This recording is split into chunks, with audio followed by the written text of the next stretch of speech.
Morning বন্ধুরা, সুতোবাজ ব্লগে সবাইকেই স্বাগত। তো আশা করি তোমরা সবাই ভালো আছো, আমিও খুব ভালো আছি।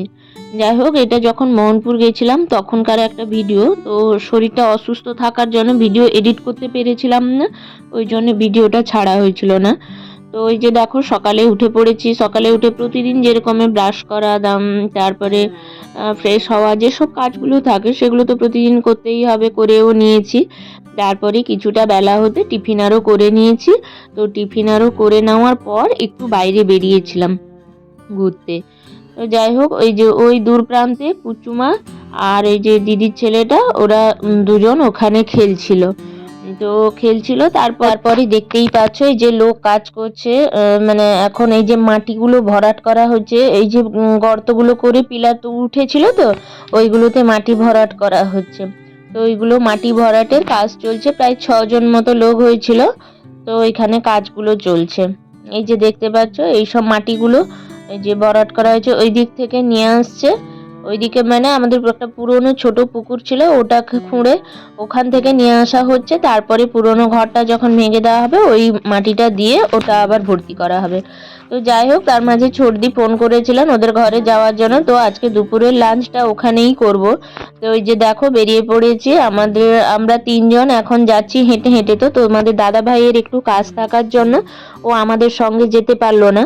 তো ও ওখান থেকে কাজ সেরে ডাইরেক্ট দিদির ঘরেই যাবে। তো তার আগে আমরা যেহেতু স্নান টান করে রেডি হয়ে নিয়েছি, ওই জন্যে আমরা হেঁটে হেঁটে চলে যাচ্ছিলাম। কিন্তু হেঁটে হেঁটে কিছুটা যাওয়ার পর ভাই যখন দেখতে পেলো, তখন ভাই বললো যে দাঁড়া, আমি যাচ্ছি, তোদেরকে ছেড়ে দিয়ে আসবো। তো ওই জন্য ওখানে দাঁড়িয়ে গেছিলাম। তারপরে ভাই এসে আমাদের ছেড়ে দিয়ে গেছিল। তো এবারে দেখো, চর্দির ঘরে পৌঁছে গেছি। এই যে দেখো ওদের ঘরটা, এখানে টিভি চলছে। আর এই টিছানাগুলো এখন একটু এলোমেলো আছে, বিছানারও তোলা হয়নি। আর ওই যে রুমটা, ওটা হলো ওদের ঠাকুর ঘর। আর এখানে এখানে একটা বেডরুম আছে, আর এটা একটা হলো বসার জায়গা। আর এই জানলাটা দিয়ে রাস্তা দেখা যায়। যাই হোক, এটা হলো এই যে এটা হলো কিচেন। এটার মানে এখানে জলের বোতলগুলো আরও থাকে। আর এটা হলো কিচেন, এইখানে এই যে গ্যাস ওভেন থাকে। আর এইখানে সবকিছু মোটামুটি আছে আর কি। তো যাই হোক, ওই দিন দুপুরবেলা বিরিয়ানি হয়েছিল। তো বিরিয়ানি করেছিলেন ছোড়দি, ওই জন্য আমাদের নিমন্ত্রণ করেছিলেন খাওয়ার জন্য। তো ওখানে গিয়ে এই যে মানে আমার ছোড়দির দেওরের মেয়ে, এই যে মেয়েটা তো কুচুমা, আর ও ওখানে নাচানাচি করছিল। তো ও ড্রেসিং টেবিলে যা ছিল সব মিলে দুজন সেজে ফেলেছে, দিয়ে সেজে টেজে নিয়ে ওখানে নাচানাচি করছিল।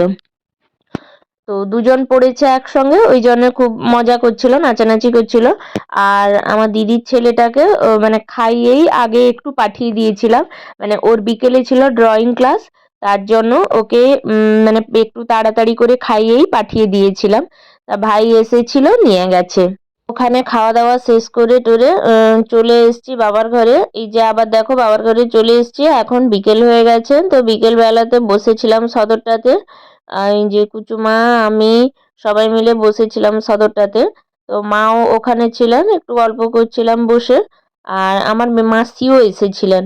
যাই হোক, আমার মাসিও এসেছিলেন, সবাই মিলে বসে গল্প করছিলাম। আর তারপরে কিছুক্ষণ বাদে তখনও হালকা হালকা রোদ ছিল। তো দিদির ছেলেটা আর এই যে কুচুমা সব একসঙ্গে সেখানে খেলছিল আর কি, ব্যাট বল খেলছিল। তো ঘরের মানে সদরটাতেই দাঁড়িয়েই খেলছিল। আর যেহেতু বাইরটাতে কাজ হচ্ছিল, ওখানে তো দাঁড়িয়ে খেলতে পারবে না, ওই জন্য সদরটাতেই খেলছিল। আর তারপরে খেলতে খেলতে ভাই এলো, ভাই বললো আয় আমিও সঙ্গে খেলবো। তো তারা একটু ব্যাডমিন্টন খেলতে চলে গেছিল। তো ভাই আর নীল খেলছিল, তার সঙ্গে আমার মেয়েও বলল খেলবে। তো কুচুমাও ওই জন্য চলে গেল ওখানে খেলার জন্য। পরে ভাই তো একটু খেলার পরেই তারপরে দোকানে চলে যাবে, ও তো মানে বেশিক্ষণ খেলতে সময় পাবে না। তো যাই হোক, আমি এখনো মানে ঘুম থেকে উঠে এসে এখানে বসছিলাম সদরটাতে। আলো বেশ ভালোই পড়ে, তো বসছিলাম। মানে বাবার ঘর গেলে মেয়েদের মানে বেশিরভাগই তো বসাটাই কাজ থাকে না, আমারও তো এইরকম মানে বসে বসে বসে বসে মানে বসাই চলছে। তো যাই হোক, সন্ধ্যাবেলা মাও চা করে নিয়ে এসেছিলেন। তো আমরা সবাই একসঙ্গে ঘরের মধ্যে বসে পড়েছিলাম। তো সবাই একসঙ্গে বসে চা খাচ্ছিলাম। এই যে তোমাদের দাদা ভাই ঘুমিয়ে পড়েছিল, তো ঘুম থেকে উঠে বিছানায় বসে চা খাচ্ছিল। আর আমরা এই যে নিচে মাদুর পাতিয়ে ওখানে বসে একটু ছোলা মটর ভাজা ওইগুলো খাচ্ছিলাম, মানে চায়ের সাথে হালকা কিছু ওইগুলো খাচ্ছিলাম। আর চা খাচ্ছিলাম। তো তারপরে চাটা খেয়ে সেরে ভাবলাম একটু মানে কুচুমাও একটু জেদ করলো যাওয়ার জন্য, তো দোকানে গেছিলাম। এই যে দেখো কুচুমাও জেদ করলো যাওয়ার জন্য, বেশি করে ওই জন্যই মানে বেশিরভাগটা যাওয়া, না হলে হয়তো যেতামই না। আর এই যে কুচুমার কথায় অনেক কানাকাটি করার পর বেরিয়ে পড়েছি বলে তার আনন্দটা দেখেছো, আনন্দতে এই যে নাচানাচি করছে। তো এইভাবে মানে মোটামুটি দোকানে গেছি, তো হেঁটে হেঁটে গেছি, আর বাইকের জন্য ফোন করিনি। আর মানে ঘর থেকে বেশিও দূরত্ব নয়, ঘর থেকে কাছাকাছি প্রায় 1/2 কিলোমিটার মতো হবে। তো ওই জন্যে হেঁটে হেঁটে চলে গেছিলাম।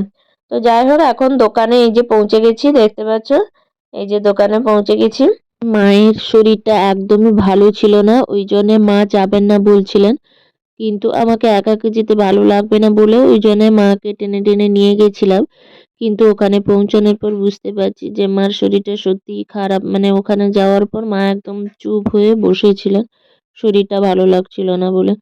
তো যাই হোক পৌঁছে তো গেছি, ওখানে এই যে দোকানে গেলে একটা স্পেশাল হলো যে ওখানে গেলে একটা চা খেতেই হবে, মানে বাপির দোকানের পাশে যে চাটা বানায়, চাটা খুব সুন্দর বানায়, ওই জন্য ওখানে গেলেই চাটা খেতে হবে।